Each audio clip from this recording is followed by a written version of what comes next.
This is a show that brings to the forefront newsmakers, entertainers, and those making a difference in our lives and in our world. Each week is a new adventure with topics ranging from the most serious and cutting edge to the most lighthearted and entertaining.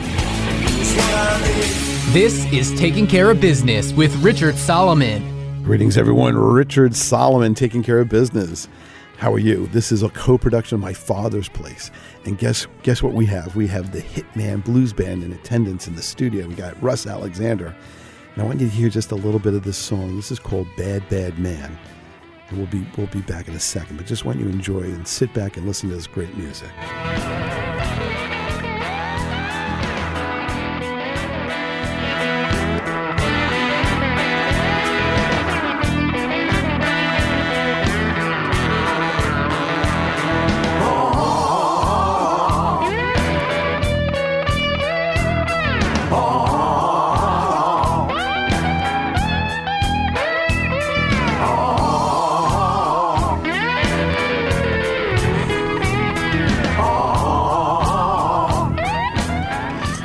Rich Solomon here. So I didn't know this, but this is why we have pre-production meetings. They have 6 albums out in a solo. So, hey, this is Russ Alexander. Hey. Yeah. Hey, so welcome. Thank you. Nice to be here. And so for people out there who are just on their internet search engines as this is playing, take a look at hitmanbluesband.com. But if you want to become part of the mailing list and get a couple of extra cool things, go to hitmanbluesband.net. Right. And you can check them out. So, Russ, thanks so much for being here. So we grew up really close together. Yeah, we did. Yeah. I probably stole your mini bike at some point. So I have to sneak into your garage now and try to get back. No, right. All right. So obviously you're a blues band, and I love the blues. I totally love the blues. How'd the band start? I started the band back in '89, but that was a cover band. It wasn't until about maybe around 2000 that I actually did a recording using hired guns. My father, Ray Alexander, who is passed in 2002, was a world-renowned jazz vibist, and I'd been doing originals with the Hitman Blues Band starting a couple of years before that. I started writing and putting stuff. And he said, why don't you do an album? And I said, great. Who's going to pay for it? And he was like, well, I'll tell you what, I'll fund it. Who do you want on it? And I said, geez, who do I want? Well, I would love to get Bernard Purdie on there and Johnny Gale on, and as a producer, and Bobby Forrester on keys. Maybe you could sit in on a couple of things. And he said, well, call him. I'm like, what? Call Bernard Purdie? Because I had played with him a few times, but I called him, and I got everybody. I got Johnny Gale to be the producer and the bassist, and Bernard had just flown in from Japan, and he was flying out the next day.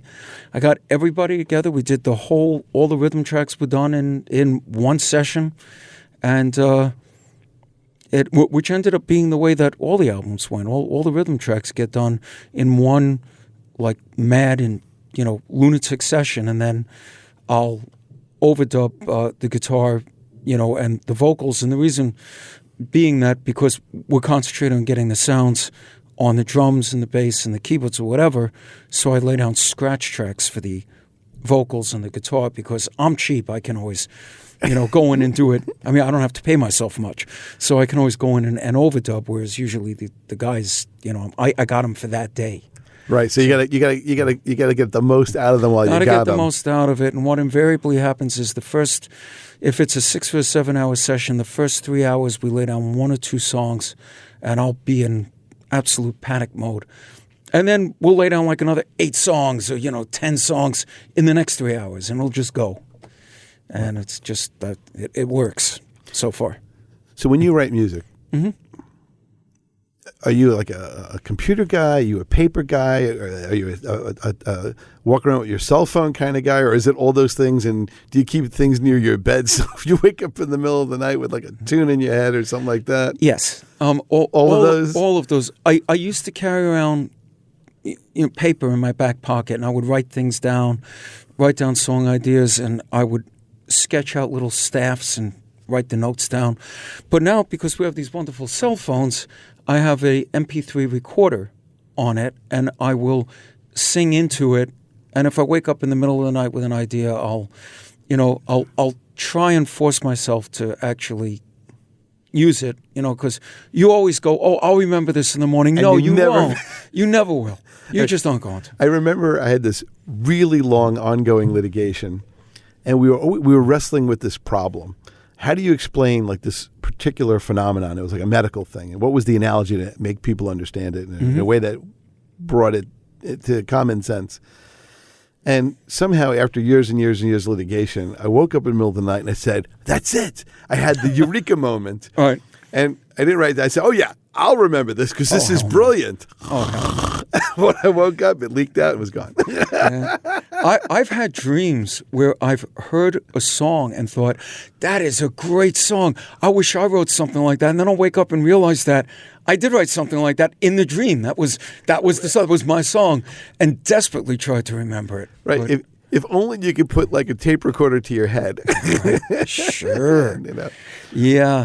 But so I do all of those things to try and remember it. And a little tip for anybody who's hearing this, who is a songwriter and sings ideas into your phone or your tape recorder, sing a scale first so that you know what key you are in, because I do have some, and now I do that as a rule, but I do have some ideas that I thought were good enough that I said, I got to record this, and I'll listen back to them, and it's like, this is great, listen. No idea what the tonic, what the starting note is, or anything, and I try and puzzle it out, and There are times at trial where I've written things down because it's like a cross-exam note, and then when it's time to do my cross-examination, what's that? What was I thinking? Handfinger with a right. So what is it about the blues that you love? Because I've always been a gigantic fan of the blues. Who did you listen to? Because they didn't really play they didn't play enough blues on the radio for the blues fans. Right. And yet some of the greatest bands in the world, like the Rolling Stones and other people, and Eric Clapton, and Stevie Ray Vaughan, were all influenced by, the great blues legends, Johnny Lee Hooker, and all those other guys. Right. Well, at a certain point, probably in my late 20s, I started really discovering the blues, and I started listening to FUV. They had Tuesdays Just As Bad, and I used to record that and listen back to the tapes. But, I grew up in the 70s. I grew up in the 60s and the 70s. So, of course, I grew up on the Beatles and the Stones.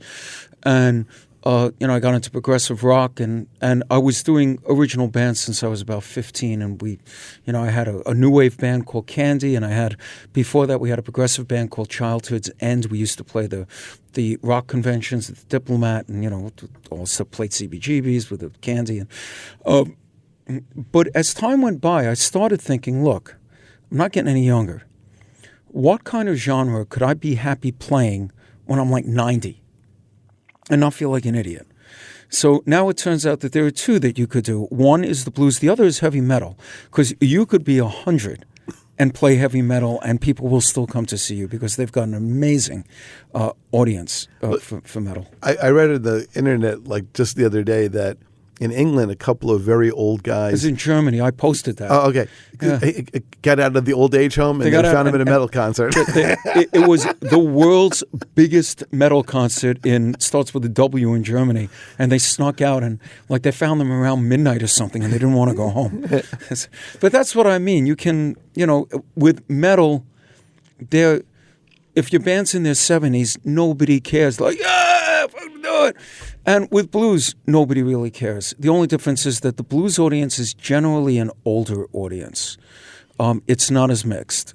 And and metal's younger? Metal is more mixed. You'll have very young, you'll have very old. Okay. And, that's in this country. Now, when we tour and we're in England, to an extent, that is the same kind of a thing. But in other countries like Austria or France or, Netherlands, it is really more mixed. People aren't that genre label conscious. Like if you're playing in France, you could be playing to a crap load of people and you're a blues band on a Thursday. And on Friday, those same people will go out and they'll see a jazz band. And then Saturday, they'll go out and they'll see a metal band. They don't care. As long as it's done well, they just like right, music. they like music, yeah, as opposed to a genre, yeah. Right, it's not as delineated as it is here. Well, look, if you look at satellite radio, for example, it's like music of the 60s, music of the 70s, music of the 80s, the Springsteen channel, the Beatles channel, it really is. And I think I'm kind of like you, which is I kind of like a broad spectrum of music. I guess that's what's so nice about my father's place, because there is, all kinds of people. I mean, we had, Blu-rays and Kate Taylor and Livingston Taylor and Buster Poindexter. I mean, Sophie B. Hawkins is coming. So they really have this whole wide array of musicians. Well, now we're playing there this Friday, which is August 10th. We're going to be splitting the bill with the Sweet Susie Band. And, and that's going to be a great night because it's, she's a great performer and she has a great band. And then, obviously I like my band. We've got a nice 9-piece group with 3 horns and 2 backup singers. And, it's a lot of fun. We do a lot of laughing. And then Saturday night we're playing at Treme and Islip, but that's just as a quartet. And my bassist can't make it, so I'm using Clutch Riley, who, I don't know if you know him, great guy, very funny. And I don't even know what we're going to be playing. It's just going to be whatever off-the-wall stuff we can think of. It won't be a regular Hitman show with all my originals. It'll be a lot of the originals and then a bunch of, cover tunes about probably drugs and sex. Well, that's always good. Yeah. So speaking of covers, should we take a little listen to Hoochie Coochie Man? Yeah, sure. I'm going to cue it up. Why don't you tell us a little bit about this particular version? We do a few cover tunes, not many, and we don't do them anything like the original because why? Nobody's going to do Hoochie Coochie Man, better than Muddy. It's just it's already done there. So we have our own take on songs like this, and this is what I came up with for it. This is Hoochie Coochie Man from the Hitman Blues Band, hitmanbluesband.com. Told my mama on the day I was born, you got a boy child coming. It's gonna be a son of a gun. Gonna make all the women jump and shout. And the world gonna know what it's all about because I'm him.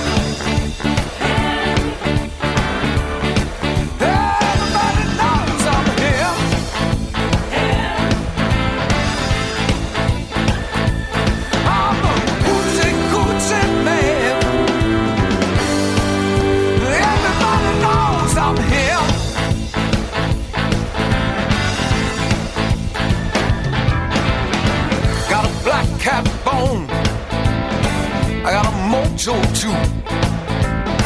I got Johnny Cockaroo. It's gonna mess with you. Gonna take all the women, leave me by the hand, and the world's gonna know I'm a hoochie coochie man because I'm him. Yeah.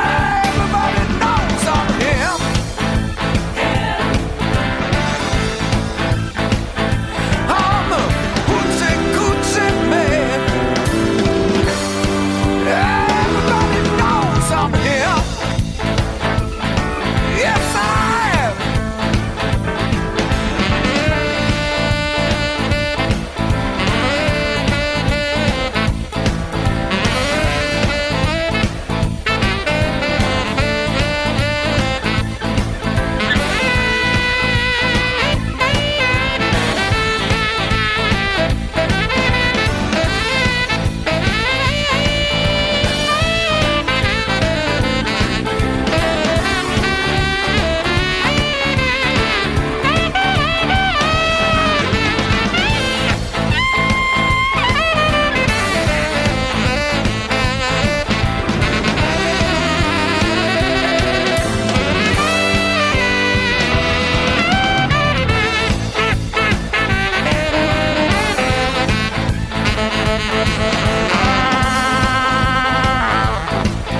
day of the 7th month.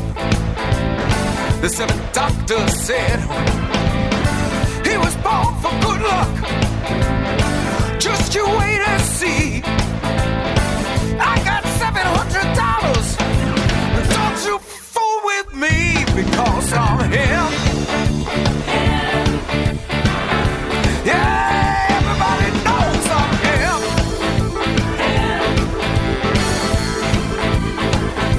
I'm a hoochie coochie man,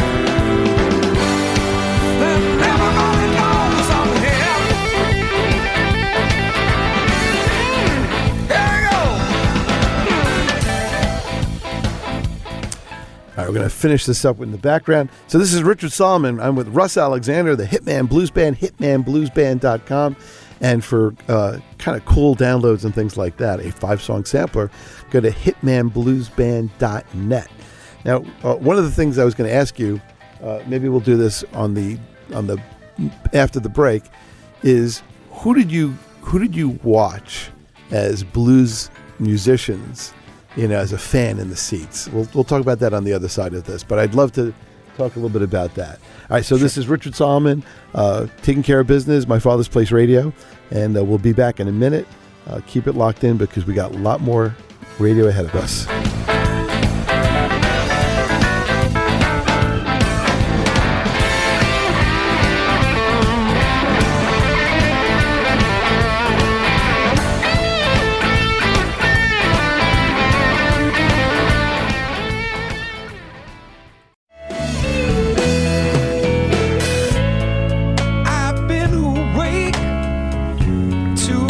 Nights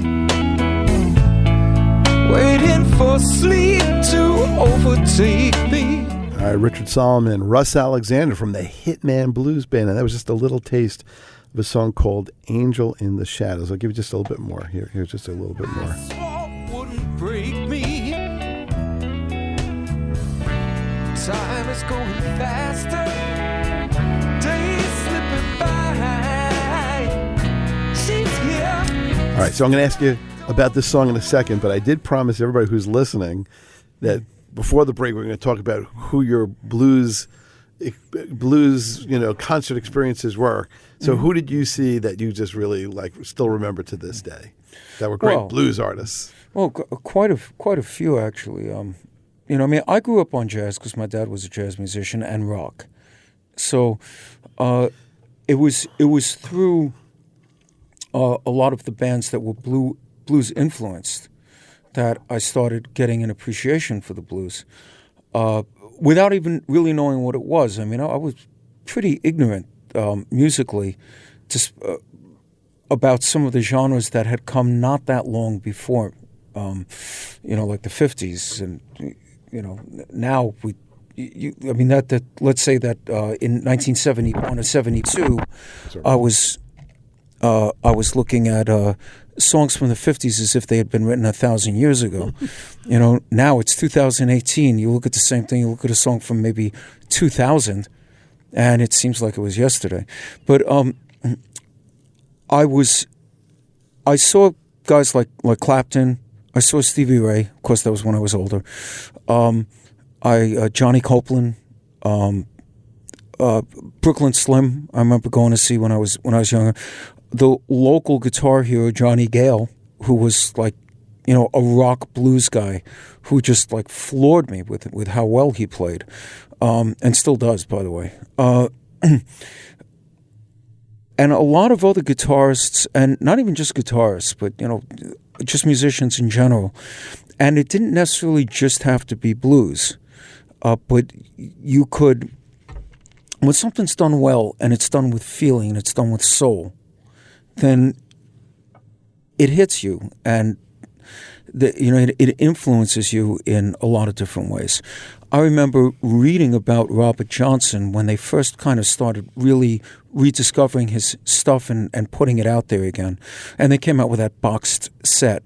Now, I already had some Robert Johnson records that I'd gotten before, and I sort of got it, but it was compared to, let's say, I don't know, Deep Purple. This is worlds away. It's a whole different way of listening, really, to understand what you're hearing, and to. I used to get lessons from Johnny Gale. I think I called him every day for a year, and I think I got 10 lessons out of him. And I remember once he put on this record of some guy playing, and it was like plink, plink, plunk, plink, and he's like, "Isn't that great?" And me at this point, I'm listening to Jimmy Page, and I'm going, "No, that's horrible. What is that?" And he looked at me and he said, "You're not listening." I'll never forget that. And I was like, yeah, you know what? I listened to that same thing years later, and I was like, yeah, I wasn't listening. I didn't know how to listen, what to listen for in order to appreciate it. And the same thing now, when I see people who just really love rap, I mean, they're just into it, and they just dig it. I don't hear it. I'm not listening. I can't hear what they're hearing. So, the loser on that is me. But I just, I've tried, but I just really can't. I just can't get into it. I can't hear what they're hearing. Now, what was the song with the plinks? Do you remember? I don't even remember, man. It might have been Guitar Boogie, but I don't think so. Do you remember who the artist was? No, not at all. Oh, wow. Not at all. No. All right. So we were playing... to sort of enter this segment, Angel in the Shadows. What is the significance of that song? Well, that's the title track off the second album, and you can tell that I'm old because I say album. I used to go to record stores. Yes, that's true. Yeah, me too. Yeah, kids today, they don't know. You can't clean a lid on an MP3. It just doesn't work. So, do you still have a dishwasher? What? Do you remember the red velvet dishwasher? Oh, yeah. And the little plastic 45 Oh, sure, yeah. thing. I don't know what you call them, but... An adapter, 45 adapter. Right. Now, there was two kinds. There was the one that was like plastic with like arms, I guess. Mm-hmm. And then there was the one that was sort of like this... round thing that you stuck on there. Yes. Yeah, solid. Yeah. Exactly, yes. I'm glad you can read my mind, because, we even have, believe it or not, an 8-track tape player in the office. That still works. My brother and I are attorneys, and one of the things we have a Radio Shack 8-track tape player, and we still have some surviving 8-track tapes. So do I. Yes. I still have some 8-tracks. Yeah. In fact, the funny thing is, when you play an 8-track for people, they're a little astonished that the song will change, like the tracks will change in the middle of a song. Yeah. They'll be like, da-da-da-da-da, click. Where at least, when you had an album, you had to turn it over to go to the second side, but at least nothing was like in the middle. Usually. There were a couple. I think Rick Wakeman's Journey to the Center of the Earth, I think it faded out at some point, and then you turned it over. to restart. Probably a Zappa album or two. But with Angel in the Shadows, some songs come very, very easily. You just write them, they're there, they scream at you until you write them, and then you write them down. Angel in the Shadows was like kind of giving birth to an elephant. It just took a while because I knew what I wanted, and I just couldn't get it the way I wanted it. But when it came together, I thought like, okay, this is good. I mean, I'm happy with this. And my wife, Joanne, at the time, it's not my wife, but she was sending out press kits all over the world to see if she could get us international bookings. And out of God knows how many kits she sent out, I mean, at least a couple of hundred, we got one response from a guy in England who booked me for a 6-week tour. Excellent. Just like that. Wow. And it was funny because we had done I did 3 gigs with an English band backing me up, and he came to the 3rd gig, and the deal was that the band would open up, they would do their set, and then I would come out and they would back me up. And the first song that I called was an instrumental, and the second tune was whatever I think was Green Thing. And he turned around and he looked at my wife and he said, "Now I can breathe." He didn't know if I could actually sing or not. He didn't know if it was just studio magic that allowed me to sing. But once he heard me actually sing, he was like, oh, he sounds just like the album, so he can sing. But he booked us because of that song, Angel in the Shadows. That he said, I get a lot of stuff sent to me. That stood out. And that's why he booked it. And from there, we started going touring internationally pretty regularly up until about 2008. 2008 when financial obligations kind of made everything come crashing down, and I couldn't go back until 2011. So, and that made a big difference to that whole kind of we had to almost start all over again. Does a gap in touring give you a perspective that you don't get if you just keep going? Or is it just really like... No, because we're not touring like, we're not on the road like 10 months a year. We're on the road like, 6 weeks and then, 3 weeks or whatever. And, it's not... I'm not a road rat, although at this point I wouldn't mind it. You hear about life on the road. It sounds like it's tougher more than it is glamorous because you're not in your own bed. You're not eating the best, healthiest food. Yeah, well, we try. You're schlepping. Whatever. The hours are long and whatever, and it. Well, especially if you're not a known band, and you don't have roadies, You're done, you're tired, you're shot, you just left it all on the stage, and now you've got to start breaking everything down and load into your van or your truck or whatever you're doing. And, it is not easy, but it is also quite rewarding when you're playing for different people and, you're seeing how they react and you're feeding off the audience. It is not financially rewarding. This is why you see things like the Rolling Stones spot brought to you by Lipton Tea, because it is expensive as hell. People say like, oh yeah, you go tour and you make money. No, actually you don't. Your expenses are really high. Merchandise is very often what keeps a tour solvent. Unless you're one of these bands that really can draw incredible numbers of people, and it takes a while to get to that. I mean, if you can bring in, 5,000 people to a show, then buddy, you're doing good.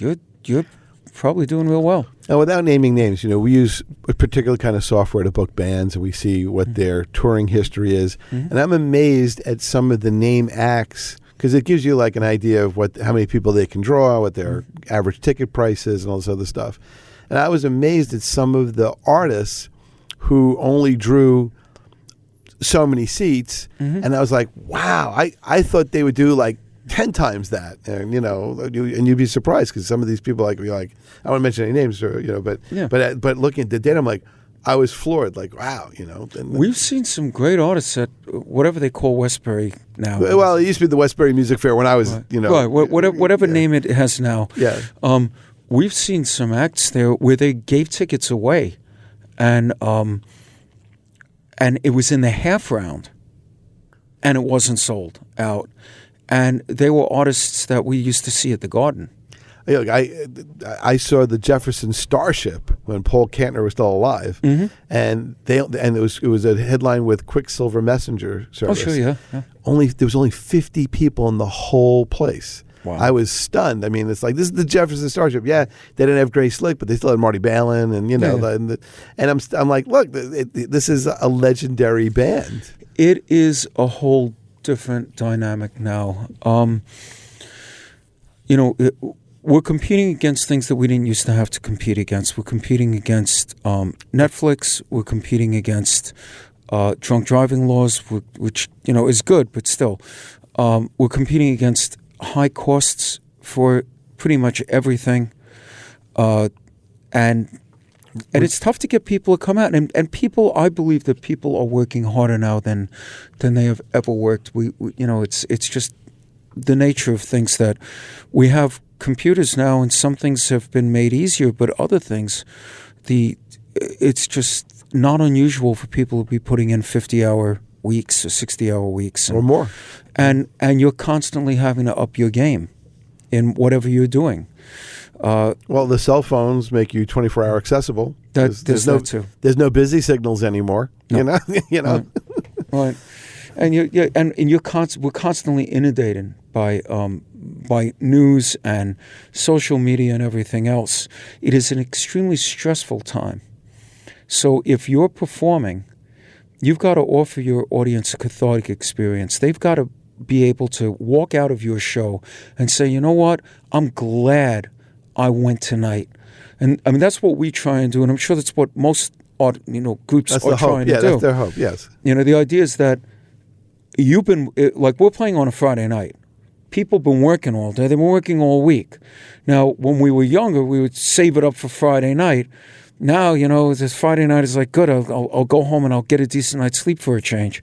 But if we get people to come out, that's a big compliment, because you went home and you didn't just sink into the couch. Right. You actually got back up again, got in the car, drove, went out, and we feel we owe it to you to make it worth your while to have come out and done that. All right. So speaking of my father's place, Yeah. did you play there when it was on Bryant Avenue? Oh, yeah. I All played right, there.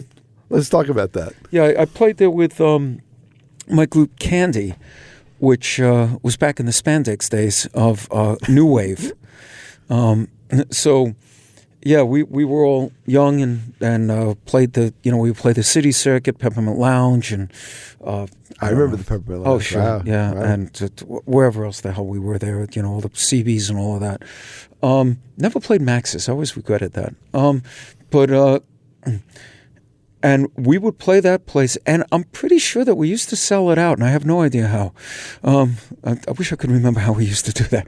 But we had fun back then, too. It was an all-original group, and we would do covers on some gigs, but when we played a place like my father's place, we would do originals, because Happy even back then was very pushing for, original acts, which was great. No change. No change in the new place. Yeah. I mean, we used to have songs that were basically radio type tunes, but we also had some other things like we had a song called Lemon Man, which was about Quaaludes.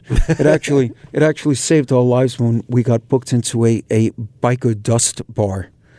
That is, a biker bar where everybody was on dust, and we're walking in there with our spandex and seeing all these guys, and the agent who booked us in there, who was like 6'20", and just drove by the bar, saw who was there, and kept driving. He didn't even stop to come in. Wow. He just kind of left us there. I looked at the other guitarist and I said, "We're not getting out of here alive, are we?" And he said, "Nope." And we opened up with the song Lemon Man, where we had little like foam Quaaludes that had like 714 on them, and threw them out to the audience. And after that, we could do no wrong. Wow. They loved us. We were buying us drinks. "Hey, you want to do some dust?" I said, "No, thanks. I'm good." But yeah. But we did that, and we did those tunes also at my father's place and stuff. It was a lot of fun. Do you have to this day any of the tapes of those concert performances at my father's place? I think we have one. Of one song or one session? No, one session. I would love to hear that. You got to You got to break that out, because I think that would be a great archive. We play. I'm collecting memorabilia, tunes, and things like that for sort of a digital experience. Okay. So if you have those, I'm going to try to put together a digital archive of. I think we actually have a video that somebody made. Really? Oh, yeah. See, that'd be great if we can get that. Yeah, I'll take a look. Take a look, because that would be phenomenal, because. I'm trying to interview people who used to play, or have played, or have memories, or WLIR concerts, or whatever. I saw great shows at my father's place, man. I still have a car. I have at least one T-shirt from my father's place from back then. Do you have any of the ticket stubs? No, but I have a T-shirt from a band called, I think it was called Trigger, that I never heard of before and never heard of again. But you like them enough to buy the. I have the T-shirt, and there was so many great acts that played there. All right, so speaking of great acts, the Hitman Blues Band is coming to my father's place. If you hear this in the future, then they will have played, but you can hear this interview. We're going to outro with a song called Blues Enough. That's the title track from our 5th album.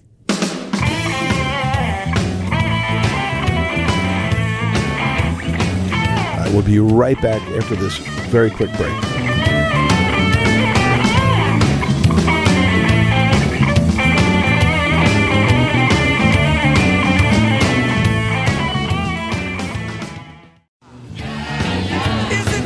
All right, you're rocking with Rich Solomon with the Hitman Blues Band. We got Russ Alexander in the studio, hitmanbluesband.com, hitmanbluesband.net.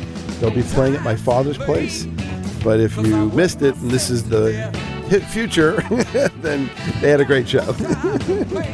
All right, now let's talk about Blues Enough. I'm going to play this in the background just very slightly, but tell me about Blues Enough.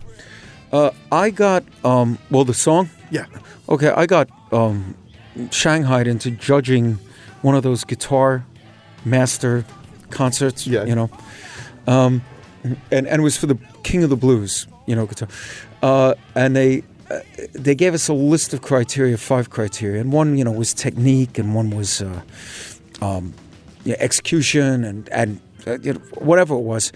And then the last question was blues content. And I thought, so is it blues enough? And then I could imagine, it's like, yes, Mr. Zappa, that was quite good, but it really didn't sound too much like Johnny Copeland, so I'm sorry, no. And so I went home and I wrote the song, Is It Blues Enough For You? And that's a great story. all my songs, basically almost all of my songs are about my own personal experience. But isn't that true of every songwriter for the most part? Oh, maybe. Because what else?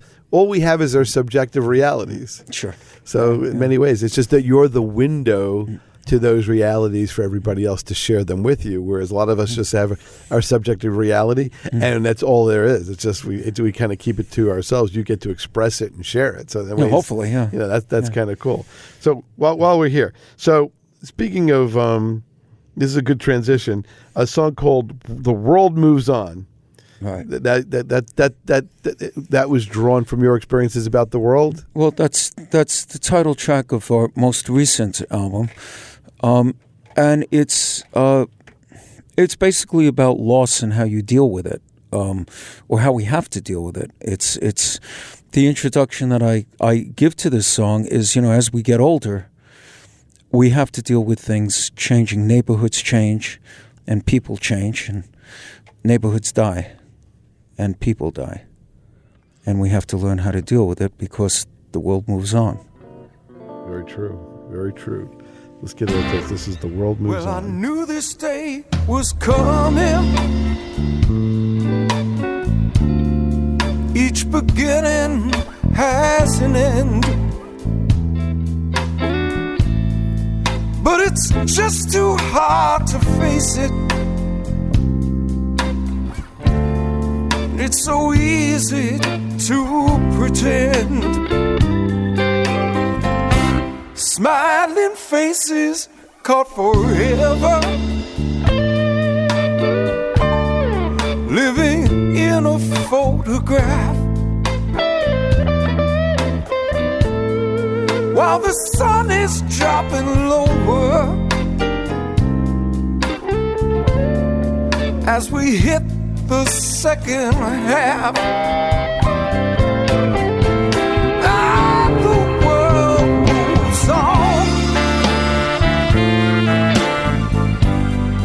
But the center's gone. Now I can't hold on as the world moves on. All the good times I remember, I didn't recognize them then. Now the buildings all are falling. They can never rise again.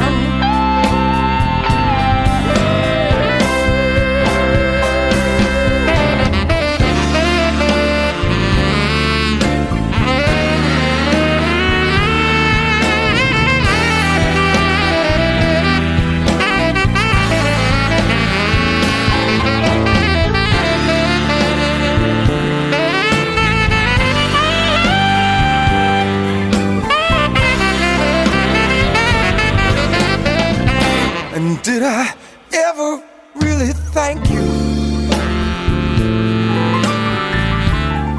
Did you know how good you've done? I seen the blue to midnight, while shadows rise up one by one.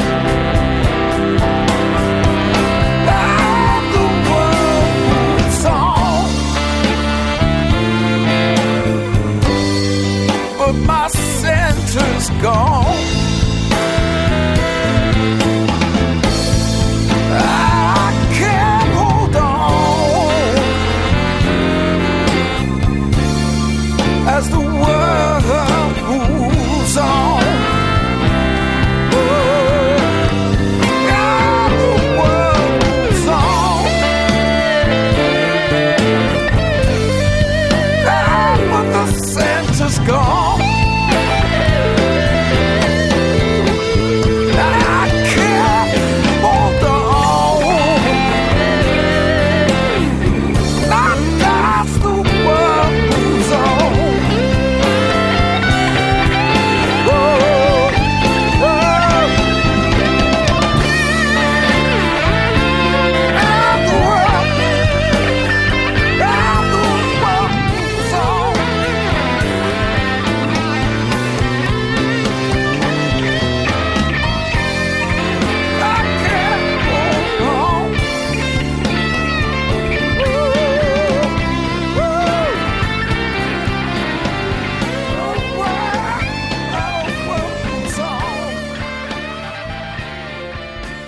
All right, that song was called "The World Moves On."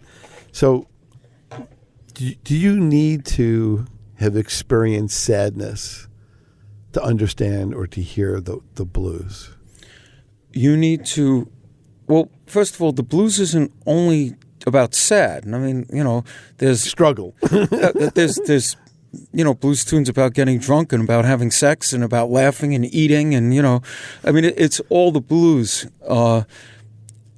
You have to experience emotions to understand anything, but people go, oh, well, do you have to be depressed or sad to write the blues?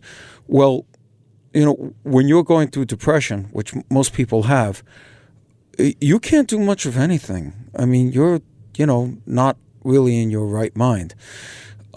But I think the blues is very hopeful in that when you hear a blues tune that is dealing with sadness and with loss, and you're dealing with that yourself, then you know that somebody went through the same thing that you went through. And not only did they recover from it, not only did they get through it to the other side, but they got through it well enough that they were able to write a song about it and record it, which is no small feat, and then get it out there. So, you're going to be okay. And this is some proof here that it will work out. Because the world moves on. The world moves on. We move on. Nothing stays the same. People go back to their childhood homes and say everything's different. Yeah, pretty much. Yeah. That's it. Well, we kind of grew up in the same places. And, I remember how undeveloped Northeast Queens was way back in the day. I mean, there were rabbits. Oh, yeah. And, where I grew up, there was a little tomato farm and a horse not too far from my, where I lived. Yeah. And that's all gone. And there was the houses weren't so, compressed, the parking. I remember as a kid, you go to Manhattan for the day, your parents would get you in the car, you drive through, just park almost anywhere, Just, just park, and then, now you need an app to find a parking spot, Although I will say that, when I was a kid and I would go into Manhattan, you could see the smog hanging down, and that's pretty much gone for now. Right, and the waters are a little bit cleaner. You can't walk across the East River anymore. Right, and it won't set on fire. Yeah, you can't set it on fire, no. But, what can I say? And 42nd Street, oh my God. Well, they certainly cleaned that up. That was a very interesting place in its day. I mean, when they first did that, you had a bunch of sailors going like, "Was ist das los?" and "Wer der Bum Bum?" It's Mickey Mouse, was ist? So what is the difference between playing for American audiences and playing for European audiences as a musician?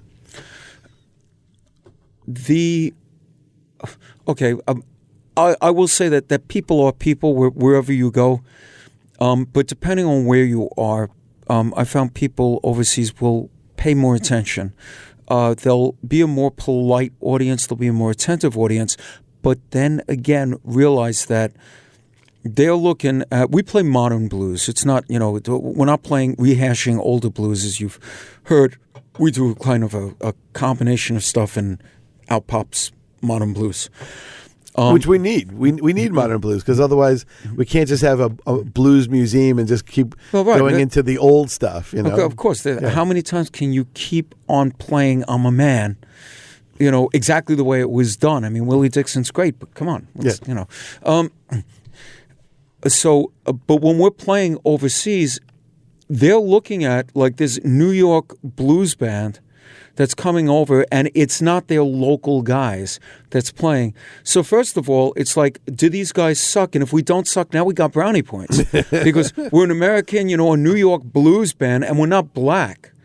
Also, though, we do have all different people that we play with. That doesn't really enter into it, but we're not their idea of American blues because they have a very specific idea of what a blues band should be. So if we don't suck, we get brownie points right off the bat, and they're going to listen closer.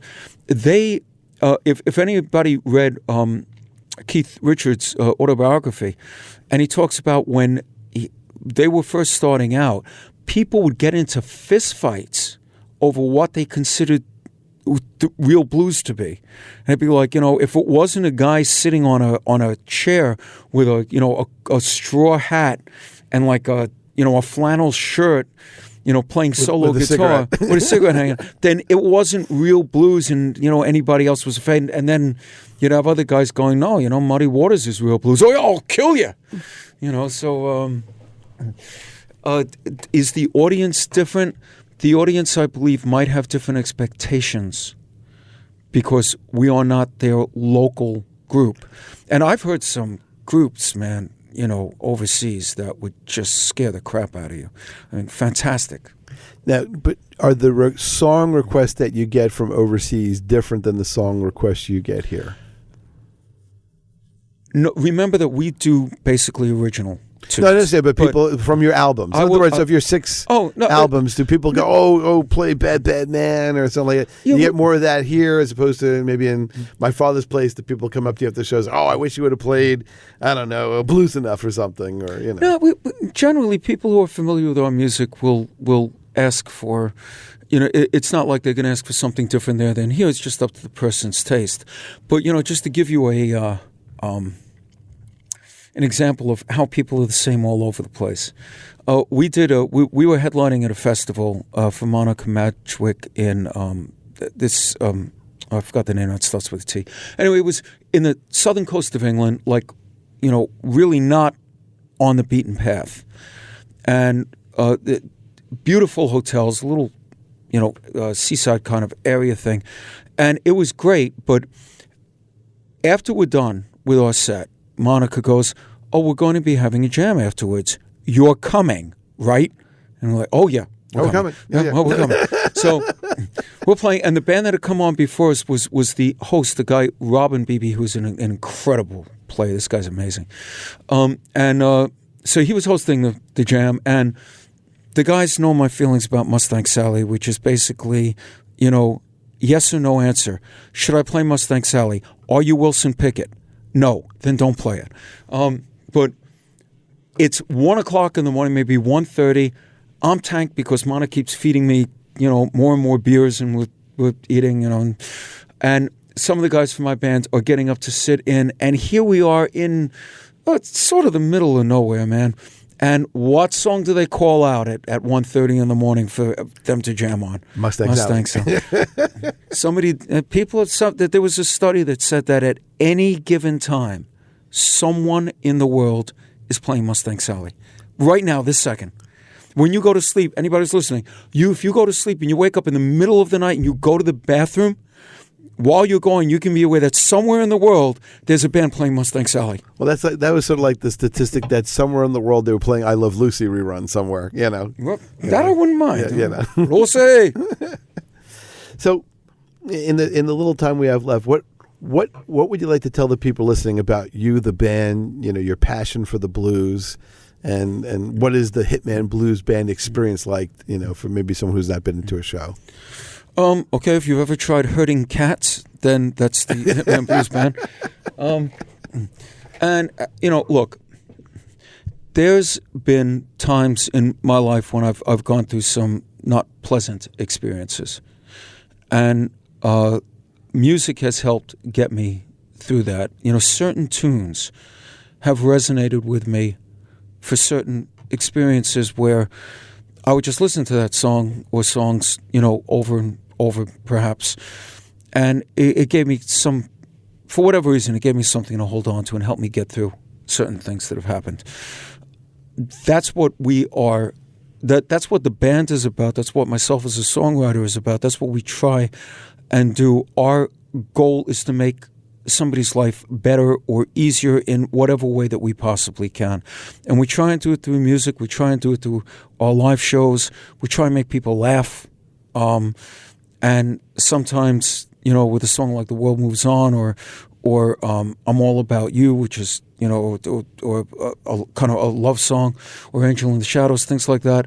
Something that will just make them feel good. Something that'll make them make their lives somewhat a bit easier. I remember we played Blues on the Farm, which was a big festival in England, and we did The World Moves On, and afterwards I went over to the booth and it was, signing CDs and stuff. And this woman came up and she said, that song, I lost my father 2 weeks ago, and I was crying when I heard that song, and it really kind of helped.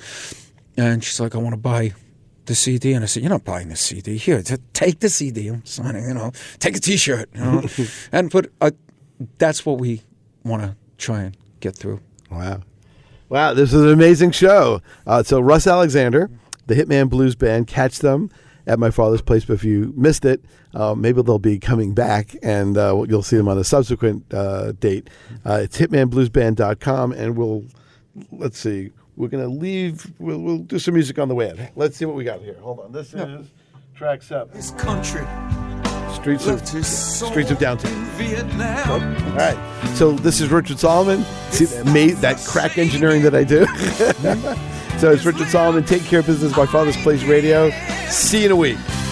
They don't see the hero. Just another shabby man.